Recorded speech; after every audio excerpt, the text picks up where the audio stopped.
2024-2025-ci dərs ilində Cəbrayıl rayonu Əskər Veysəlov adına Sirik kənd tam orta məktəbinin 3D sinifini əla qiymətlərlə başa vuran Banu, Nəzrin, Musalı Nəzakət və Nurayı alqışlayaq.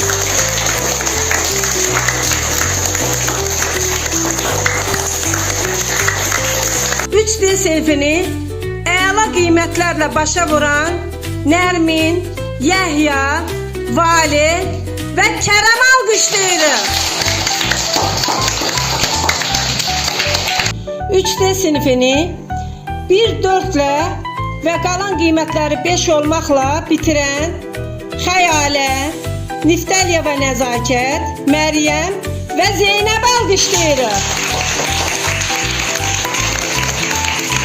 3D sinifini bir qiyməti 4, qalanları əla olmaqla bitirən Həşimli Yusif, Məhərrəm, Mətin və Rəşidli Yusif alqışlayırıq.